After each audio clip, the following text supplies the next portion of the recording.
Okay, let's create a normal map using Blender for use outside of Blender. Okay, so we'll start off with just a default cube, and the first thing we'll do is create a texture on that cube.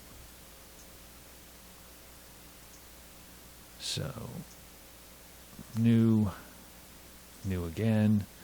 I'm going to call this normal map.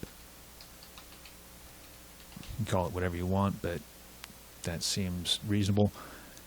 Now, these are the default settings that I think you always get, but it's, this is what I always get. But the generated type blank, that's what we definitely want. This can be any color you like, it doesn't matter.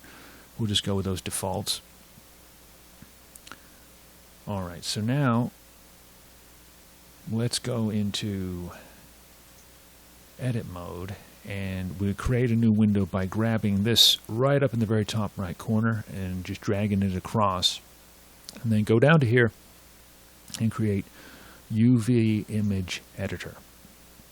Now we need to be in edit mode here because that gives us access to the mesh menu. So for mesh, go to uv-unwrap, smart UV project, and then OK. Now over on the left side, let's select the normal map texture, and we will go back over here, go into now object mode, and we will hit duplicate. So now we've duplicated the cube. I'm just going to hit escape. That puts the cube right back to where the original unduplicated object is. I'm going to change the name up here of the new cube to something more descriptive.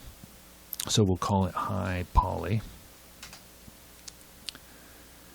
And then with the high poly cube still selected up here, go to edit mode, and then the tools menu here, let's select subdivide.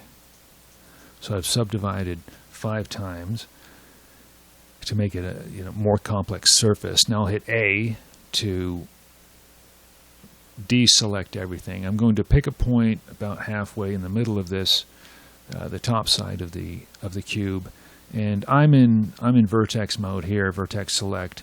Now I'm going to go over to the right, and I'm going to select proportional editing enable. All right, so now as I drag that vertex up, it will drag the other vertexes around it up proportionally. I can adjust how far the effect goes by moving the scroll wheel. I'm going to choose that. That's fine there. Let go of that. Grab it again and push down. This time I will make the area smaller, so we get like that.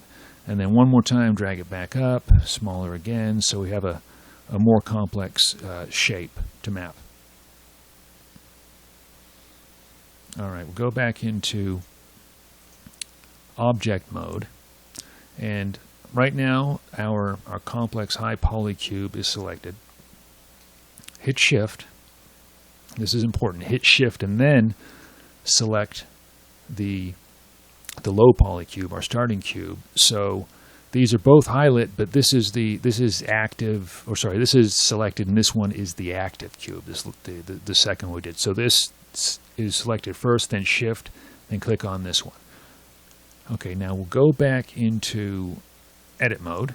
There we go, and now we go over here to what looks like a camera that gives us the render options. And down towards the bottom, you might have to scroll down. We're looking for the bake options here. Bake mode, we're going to choose normals, and selected to active. All right, so that's selected, that's active. And distance, we'll choose 1, and don't leave that as 0, or in all likelihood nothing will happen. 1 is, I think, the maximum it can be, and it looks a total distance of like 1 unity unit away from the low poly surface to the high poly surface that we're trying to map. So if you left it at 0, it wouldn't look anywhere. So it wouldn't do anything. All right, so now with a little bit of luck, if we hit bake, and there we go. We've got our normal map, and so this area, this square here, is the top of the cube, and you can see the shape correlates. So now let's go to, we'll save the image, and this asterisk here tells us that this has not been saved. So we'll save it.